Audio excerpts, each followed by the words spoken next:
శ్రీ షిరిడీ సాయిబాబా సచ్చరిత్ర. అందులో బాబా గోధుమలు విసిరిన కథ. హేమాడ్ పంతు 1910వ సంవత్సరము తర్వాత ఒకరోజు ఉదయమున షిరిడీ మసీదులో ఉన్న శ్రీ సాయిబాబా దర్శనం కొరకు వెళ్ళారు. అప్పుడు అక్కడ జరిగిన సంఘటనను గమనించి ఆయన చాలా ఆశ్చర్యపోయారు. బాబా ముఖ ప్రక్షాళనము గావించుకొని గోధుమలు విసురుటకు సంసిద్ధుడగుచుండెను. వారు నేలపై గోనెపరిచి దానిపై తిరుగలి ఉంచిరి. చేటలో కొన్ని గోధుమలు పోసుకొని కఫని అంటే చొక్కా చేతులు పైకి మడచి పిడికెడు చొప్పున గోధుమలు వేయిచూ విసరసాగిరి.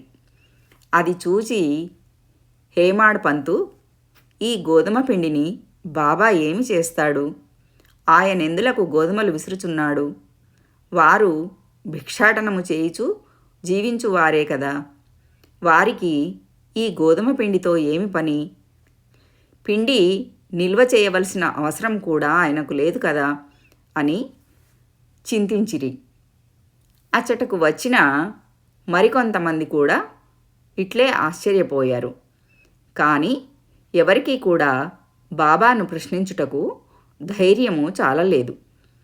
ఈ సంగతి వెంటనే గ్రామంలో వ్యాపించెను.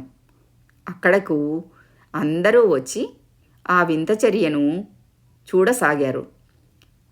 ఒక 4 స్త్రీలు మాత్రము ఎట్లానో సాహసించి మసీదు మెట్లెక్కి బాబాను ప్రక్కకు జరిపి వారే విసురుటకు ప్రారంభించిరి.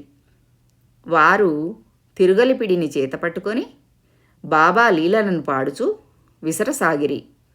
ఈ చర్యలను చూచి బాబాకు చాలా కోపం వచ్చింది.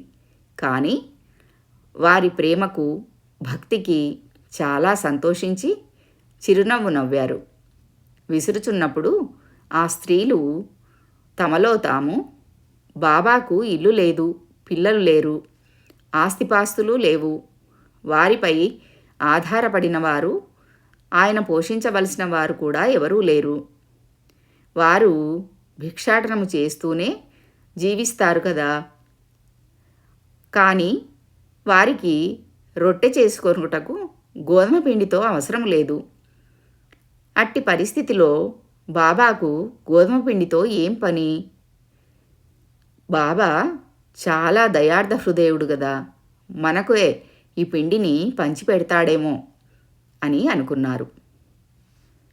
ఈ విధముగా వాళ్ళు ఆలోచిస్తూ పిండిని 4 భాగాలు చేసి ఒక్కొక్కరు ఒక్కొక్క భాగమును తీసుకొనుచున్నారు. అప్పటి వరకు ప్రశాంతముగా గమనిస్తున్న బాబా లేచి కోపంతో వారిని తిట్టసాగెను. ఓ వనితలారా, మీకు పిచ్చి పట్టినదా ఏమి? ఎవరబ్బ సొమ్మనుకొని లూటీ చేయుచున్నారు? మీ వద్ద నుండి గోధుమలు వాడుకొంటినా ఏమి?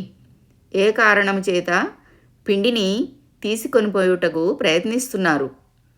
సరే, ఇట్లు చేయండి, పిండిని తీసుకొని పోయి గ్రామపు సరిహద్దులపై చల్లండి అని అనగానే ఆ వనితలు ఆశ్చర్యపోయారు, సిగ్గుపడ్డారు. గుసగుసలాడుకొనుచు ఆ పిండిని తీసుకొని పోయి బాబా ఆజ్ఞానుసారము ఊరి సరిహద్దులలో చల్లారు. ఇదంతయు గమనించిన హేమాడ్ పంతు షిరిడీ ప్రజలను బాబా చర్యను గూర్చి ప్రశ్నించారు. ఊరిలో కలరాజాడ్యము ఉన్నదని దానిని శాంతింపచేయుటకు బాబా ఇది సాధనముగా వాడారని చెప్పారు. అప్పుడు వారు విసిరినవి గోధుమలు కావని, వారు కలరాజాడ్యమును విసిరి ఊరి అవతలకు పారద్రోలినారని చెప్పారు. అప్పటి నుండి కలరా తగ్గిపోయినది. గ్రామంలోని ప్రజలందరూ సంతోషంగా ఉన్నారు. ఇదంతయు విన్న హేమాడ్ పంతు చాలా సంతోషపడ్డారు. దీని గూఢార్థము తెలుసుకొన చాలా ఉత్సాహంగా ఉన్నారు. గోధుమ పిండికి కలరా జాడ్యమునకు సంబంధమేమి ఈ రెండింటికి గల కారణమేమి? ఒకటి ఇంకొక దానినెట్లు శాంతింపజేయును? ఇదంతయు ఆశ్చర్యంగా ఉన్నది అని అనుకున్నారు.